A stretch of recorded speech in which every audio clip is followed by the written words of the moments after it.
Welcome to our Join the Playful Revolution channel, where we try to get more play into the workplace so there's more creativity and innovation.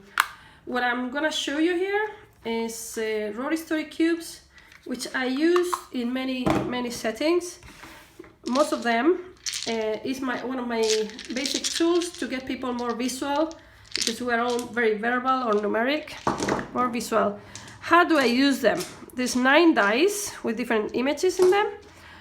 Let's throw one dice here. In team building, sometimes I think, okay, with this image you got, tell me a little bit about yourself. Some personal anecdote, right? Something you can remember. Then I get the same person or in teams of 3. You get these 3. Tell me a story with the beginning, middle, and end. This is like the basic structure of a story for individuals, but you can also play in teams. The first person draws this, the second this one, the third one, and they are supposed to tell the full story. Now, I combine this with the improv technique of yes and. No matter what the first person says, you have to continue the story where they left it.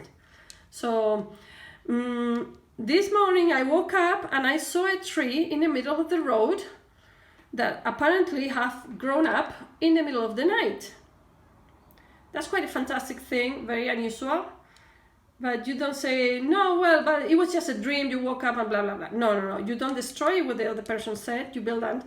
Yes, and there was also a Bigfoot print all around the tree, thinking that maybe Bigfoot was hiding at the tree. And then the third person has to finish the story, picking up when here. And suddenly, Bigfoot had climbed up the tree, and also something that happens that the time started passing very fast. All these magic events, everything. Ever since the tree appeared on the street first thing in the morning, even though Bigfoot was up there, the time was flying. I was already night, whereas other times would have passed only 1 hour. It was already night. And that's how the mysterious of the Bigfoot appearance came to be. Or something, I don't know, I'm inventing, can be. But you can build up more stories if you say, first person gets this dice, second person gets this 3, third person gets this 3, and you build the story. Or you build the story with 9 people having to do the intro, middle, and end, or intro, middle, and end.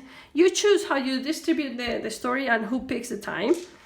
You can ask one person to say who's next. So everybody is on the go because they need to pay attention. They cannot relax until the first person before them goes. You can pick anybody afterwards. And this is a fun exercise. Also, I like the noise of this, the sound.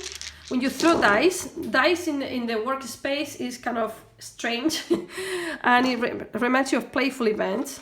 Then you have more action dice, different pictures with people with expressions and everything.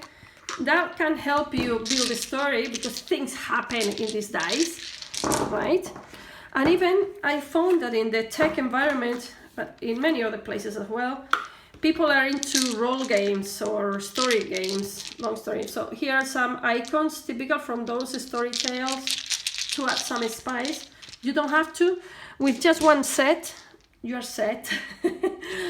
But I encourage you to go and play. Now, when you get a retrospective, they are using them in different forms, but you can also pick one dice. So let's say I got this one. Lucky, you throw the dice and pick it up and say, explain how the retro went well or bad, or it could be improved, inspired by what the image says. And this makes for an unusual way of doing retrospective, which tend to be repetitive and boring after a while. So just go and play. And if you like what you see, try to support it. We need more playfulness in the workspace and more creativity as well. Have fun, join the channel, tell your friends about it, watch the videos, give it some love, and follow me in all media.